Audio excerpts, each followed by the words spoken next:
Tigger becomes a Jagular and Eeyore is sort of attacked. Can we have a Tigger story? Asked Christopher Robin. This one has Tigger, and it has mud, I said. That sounds like Tigger already, said Christopher Robin, and it becomes even more Tigger as it goes along, I promised. It had been raining very politely for 2 days, which is to say it had rained a great deal and then stopped just before anybody thought of complaining. The stream was higher than usual and seemed very pleased about it. The ground at the edge of the stream was slippery and shiny and looked as if it would like to slide away if you asked it to. "This is a very slippery, slidery place," said Roo, who was skipping on the grass at a safe distance. "I like it." "I like it too," said Tigger. "It is made for the sort of thing I'm the best at." "Which is bouncing," said Kanga, because Kanga is a sensible mother and she likes to be sure about words. "And leaping," said Tigger. "And hopping, and springing. In fact, I am going to do a double-tail spring over hop." "What is that?" asked Roo eagerly. "It is what I am about to do," said Tigger. He backed up a little because Tigger likes a run-up for things with many parts. Then he sprang, and he hopped, and he attempted something which would have been a double-tail spring if his tail had been expecting it, but his tail was thinking about other things, and he landed on his tummy in the mud with a noise like a very big kiss. He stood up quickly because Tigger does not like to lie down unless he chooses it, and when he stood up he was covered in round, dark spots of mud. "Oh," said Roo, with eyes as large as breakfast plates. "You are a Jagular," he declared. "Am I?" said Tigger, looking down at his spotted tummy. "Ha! Well, I might be. I do feel a little Jagularish." "Jaguars are fierce," said Roo excitedly. "I am very fierce," said Tigger, and then he tried to look fierce. His fierce face made Roo giggle a little because it was hard to giggle and be afraid at the same time. But Roo wanted a Jagular, so he said, "Oh, that is scary." "Jagulars lurk," said Tigger, remembering a word he had once heard Owl say. "and they sneak up on you and pounce." "Bounce?" asked Roo.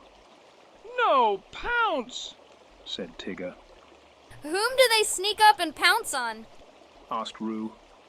"On unsuspecting animals, said Tigger. like Eeyore." Eeyore, who was standing a little way off watching the stream as if he expected it to say something, lifted his head. "I am always unsuspecting," he said. "It saves time." Tigger climbed into a low tree, because Tigger knows trees are where you do the lurking. He sat on a branch and tried to look as if he had been there all morning.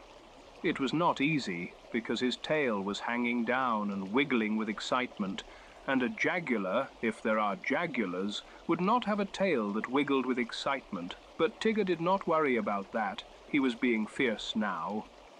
"How do you lurk?" asked Roo.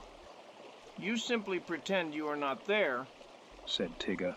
"That is what lurking is. You sit very still, and you do your best to not think about roaring." Roo tried pretending he was not there and sat down behind a tuft of grass. His ears were still showing, because ears are hard to hide, but he tried to flatten them, and that is nearly the same thing for a Roo. "Now I am the prey," said Roo. "Jagulars must have prey." "Oh, do not trouble," said Eeyore. "If anybody is going to be prey, it will be me. I am used to it." "I do not want to eat you, Eeyore," said Tigger. "Jagulars only pretend to eat. They mostly pounce, because pouncing is dramatic." "Dramatic is all right," said Eeyore. "It breaks up the morning." The stream made a little gurgling noise as it went by, pleased with itself and the rain and the slippery bank. The slippery bank looked as if it had been polished, and Roo kept a safe paw on Kanga, because Roo had slid there once and it had surprised him. "Jagulars make a noise," Tigger whispered to Roo, and he tried a growl. It came out a little bouncy because everything about Tigger is a little bouncy, even his growl. That is a very good Jagular noise, said Roo, because Roo likes to be encouraging in general, but especially so with Tigger. Eeyore walked underneath the tree and waited patiently for Tigger to make his move. For a while, nothing happened. And then... Now! said Tigger. He let go. His tail, which had been hanging down, suddenly remembered it was a spring, and it sprang. It sprang so much that Tigger went up instead of down and found himself back on his branch, looking surprised. Oh, said Roo. Did I pounce? asked Tigger. you pounced upwards? Said Roo. Well, that you see is the special Jagular pounce, and that is what makes it different from bouncing, you see. Said Tigger quickly. They do it to confuse their prey. It was very confusing. Admitted Eeyore. I hardly knew whether I was going to be eaten or not. Tigger tried again. He let go with more fierceness, but his tail was even more springy when he was fierce, and so he bounced right back into the tree. Attacked by a very indecisive predator, huh? Said Eeyore. Now that is a new feeling. Roo laughed so much that he almost rolled into the stream, and Kanga caught him just in time. Perhaps you should be a Jagular on the ground. She said to Tigger. Jagulars do not need to be in trees to be Jagulars.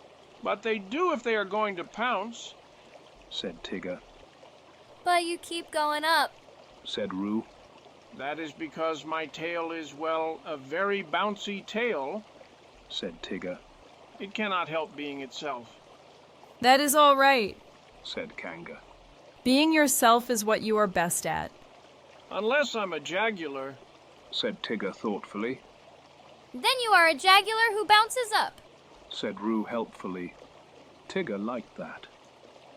He sat back on the branch and made a Jagular song, because even Jagulars sing when they are alone in trees. I am a Jagular, dark and spotty, lurking here and being naughty. Pounce on you, so beware. Bouncy tail goes up in air. If I roar, it is a spring. If I prowl, I do a zing. Jaguars are fierce, you see, but none are fiercer than a T. T for Tigger! Said Roo proudly. T for Tigger! Said Tigger. By this time the mud had begun to dry a little, and some of the spots fell off. Tigger looked at his paws.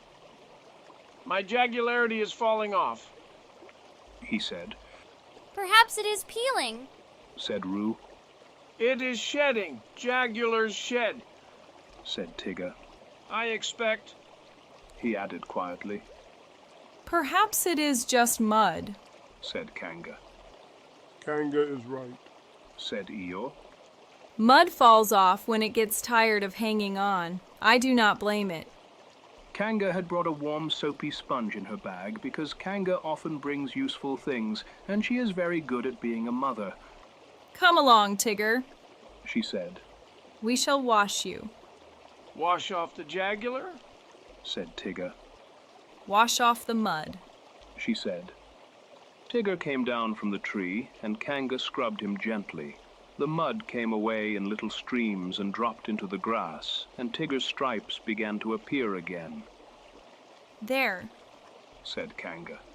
That is much better. Tigger looked down at his paws, now neat and stripy. I suppose Jagulars do not have extract of malt for tea, He said. I should think not. Said Kanga, because Kanga likes to encourage the right sort of reasoning. Then I will be a Tigger again. Said Tigger. Tiggers like tea. I like tea. Said Roo. I like tea too. Said Eeyore. It makes the day seem less tipped. So they went back to Kanga's house for tea, and Tigger bounced the way there instead of dropping, which is the usual way. Roo told the story of the Jagular over and over, and each time the Jagular got a little larger, which is what happens to stories when Roo tells them. At tea time, Tigger had 3 helpings of extract of malt, and said that a Jagular could never have that, and he was very glad to be a Tigger, and Kanga smiled, and Eeyore said that it was all very well, but he hoped Jagulars did not come out in the rain. I remember the mud. It was everywhere, said Christopher Robin when we were finished. It was a very slippery, slidery place, I said. And Tigger was a Jagular, said Christopher Robin. For just a little while, I said. Until tea time. Jagulars do not have extract of malt, said Pooh, who'd been listening quietly. Come along, Pooh. It is time for something, said Christopher Robin, picking him up. A little something? Asked Pooh. A little something, said Christopher Robin.